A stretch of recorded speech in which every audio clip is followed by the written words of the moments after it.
កាលពីខ្ញុំដែលជួបគ្នាក្តីសង្ឃឹមនោះខ្ញុំនៅដាំបន្លែដូចគ្នា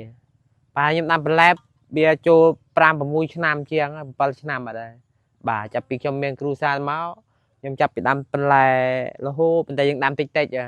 ដាំលក់តិចតិចធម្មតាដាំទៅខាងមុខអត់ទេវាថាតិចតិចទៅពេលដល់ខ្ញុំដាំបានពី3ឆ្នាំដូចលោកគ្រូដែតនៅខាងកងោកគាត់នៅខ្ញុំចូលរៀនបានជិត1ឆ្នាំតែខ្ញុំនៅដាំដែរប៉ុន្តែចូល1ឆ្នាំពេលនោះគេមានកម្រងគេឲ្យមានក្របពូជក្របអីបាទក្របពូជម្ដង2 ដងទៅពេលនោះដល់ឆ្នាំនេះគេឲ្យមានឲ្យស្តែនអាទឹកកំពង់ទ្រីបនេះបានតែខ្ញុំចេះដាំទៅរហូតវាដូចថាយើងដាំច្រើនគ្រប់មុខមកវាយើងគេរស់អីក៏បានដែររស់តសក់បានតសក់រស់ស្លាត់បានស្លាត់រស់ពេញប៉ោះក៏បានពេញប៉ោះទៅស្បៃអីយើងបានពេលនោះយើងអាចដាច់មួយយើងដាច់រហូតតែប្រពន្ធខ្ញុំមិនដែលដើរទៅលក់ណាទេលក់តាមផ្ទះនេះលក់តាមផ្ទះដែលថាយើងធូរថ្លៃខ្លះដូចថា10 គីឡូលើស1 គីឡូ 2 គីឡូអីទៅតម្លៃក៏យើងរៀងធូរថោកដែលថាយើងឲ្យថែមរហូតដូចថាគេទិញ1 គីឡូយើងឲ្យ1 គីឡូកន្លះក៏បាន5 គីឡូឲ្យ6 គីឡូពេលនោះមួយមករយលើងរហូតបាទក្នុងមួយថ្ងៃច្រើនអ្នក10នាក់អីជាង10នាក់មួយថ្ងៃមាន5 6 ម៉ឺន 7 ម៉ឺន 8 ម៉ឺនគេមានបើមានតសក់អាសាមុនសក់នេះ10 ម៉ឺនគេមាននៅក្នុងមួយថ្ងៃតសក់ក្នុងមួយថ្ងៃបេះបាន 6 ម៉ឺនបាទយើងបើបេះ30 គីឡូយើងបោះឲ្យទៅគេ 2000ទេបាទប៉ុណ្ណា25 គីឡូប៉ុណ្ណា20 គីឡូបេះរាំងថ្ងៃពេលមានសម្រាប់រងនេះខ្ញុំពីមុនខ្ញុំដាំឆ្កឹះពេលឈប់ដាំឆ្កឹះទៅខ្ញុំមកយកដាក់ដាំស្លាត់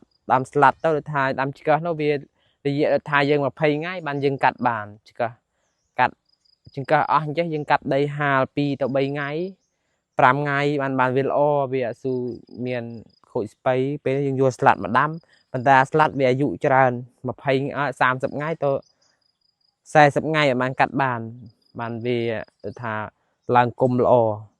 ព្រោះអាយុជាងកញ្ញាញ់តែយើងដូរដីរហូតដល់ថារងនេះយើងដាក់ស្លាត់ចេះហើយវាក្រោយយើងយកស្បៃចង្កឹះមកដាក់ក៏បានឬស្បៃជើងទាក៏ដាក់ក៏បានបើថាដូចថារងណាមួយយើងមកដាក់ធ្គូនយើងដកធ្គូនអស់យើងយកស្បៃមកដាក់ម្ដងបើវាអត់ដឹងដីបើថាយើងដាក់ដែលវាស៊ូល្អប្រហែលហើយណាមួយវាធ្វើឲ្យដល់ឡាប់មកគុំវាដឹងដីថារោគថាដីនោះវាអត់មានសុខភាពល្អយើងយកផេះមកពី3 ធុងយើងចាក់លើចាក់យើងច្បល់ដីលាយគ្នាទៅវាជាតិប្រៃវាកាត់បន្ថយសត្វស៊ីលឹកក៏បានវាកាត់បន្ថយស៊ីដូចថាសត្វក្នុងដីបាទវាមានទឹកកោទូចក្នុងដីយើងមិនស៊ូឃើញទេតែស្បៃនោះដែលយើងអាចបាច់ផេះបើឃើញស្បៃឡាប់មកគុំដកមកអត់មានរើសទេដាច់គាល់ម៉ាត់ហើយបាទបើយើងបាច់ផេះទៅថាលាយក្នុងដីវាជាតិដីប្រៃវាប្រៃវាប្រៃខ្លាំងឯងបើប្រៃខ្លាំងក៏ហមស្បៃខូចស្បៃវិញបាទយើងដាក់ថាតាមយើងដាក់បានរងវិញណាយើងដាក់បានតាមដែលស្មានយើងស្មានមុនបាទថាក្នុងរង10 ម៉ែត្រ 20 ម៉ែត្រយើងដាក់ប្រហែល2 ធុងយើងដាក់តែ2 ធុងទៅវាអត់ខូចដល់ស្បៃបាទសត្វកាស៊ូមករោមដែរគេថាខ្ញុំចេះរៀងហើយពីដែលខ្ញុំទៅរៀនអង្គការភ្លឺអីសង្ឃឹមមកខ្ញុំថាដូចវាចេះបានច្រើន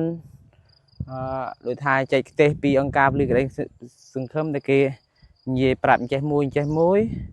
យើងក៏បានចេះបានច្រើនបើយើងចេះបះយើងខ្លះក៏យើងបានច្រើនដែរមកបំពេញចូលគ្នាក៏វាធ្វើបានទៅធ្វើអីក៏បានជោគជ័យរហូតដាំស្បៃក៏កើតតែថាដូចថាវាមិនបានដូចចាចូលតោននេះគេទេបានមកដោះស្រាយក្នុងមួយថ្ងៃយើងលក់បាន20 គីឡូ 30 គីឡូអីក្នុងមុខបាន10 គីឡូជាងវាមាន6 7 មុខទៅយើងលក់លុយបានក្រែលដែរបើក្តីសម័យខ្ញុំចង់បានរោងសំណាញ់ដូចខ្ញុំថាអញ្ចឹងបើថាបានរោងនេះយើងដាំបានធំបានដូចថាកូនតូរីនគេបានជួយផងខ្ញុំជួយបាក់ខ្លួនឯងផងយើងក៏ប្រឹងខំដាំហើយបើថាយើងបានលុយកាក់ទៅកូនរីនកូនអីយើងចំណាយទៅកូនរីនដល់បើថាកូនអាចទៅមុខតទៀតយើងក៏បញ្ជូនកូនតូរីនទៅមុខតទៀតបានបើថាយើងដាំពីបន្លែបានលុយគ្រឿងអីទៅក្តីសម័យខ្ញុំចង់បានផ្ទះនៅដូចថាចង់បានចាក់ដីឲ្យវាហើតខ្លះមកប្លង់យើងលើកផ្ទះទៅមកប្លង់យើងទុកដាំបន្លែទៅសហគមន៍ដូចគ្នាខ្ញុំប្រុងថាឲ្យគេដាំដូចខ្ញុំចេះ ព ព្រោះថាសម្រាប់យើងថាយើងចាប់អីដាំបន្លែណាមួយយើងដាំឲ្យបានបាទដាំបានយើងកុំដាំលេងចោលពេកបើថាយើងធ្វើដាំបានជោគជ័យតិចតិចក៏យើងប្រឹងតទៅមុខបានបាទបើយើងដាំបានជោគជ័យទៅរហូតក៏យើងអបានលុយប្រកាសដែរបើសហគមន៍ដែលដាំបន្លែតាមភូមិអ្នកខ្លះក៏តែមិនដាំទេបាទតែដាំថាអ្នកខ្លះគេកុំមកជឿថាគេថាដាំបន្លែចេះចោះអីថាអត់ស៊ូបានលុយចំណូលអ្នកដឹងក៏បានលុយចំណូលដឹងបានច្រើនបាទបានច្រើនយើងប្រចាំថ្ងៃយើងអត់ស៊ូបានតាណាក៏យើងបានលុយពីបន្លែមករាល់ថ្ងៃយើងបើថាយើងដាំមានដឹងទីផ្សារទីអានោះក៏ទៅបានផលច្រើនជាងយើងដាំនៅមួយកន្លែងនេះបាទយើងបោះដុំដឹងលុយដុំដែរ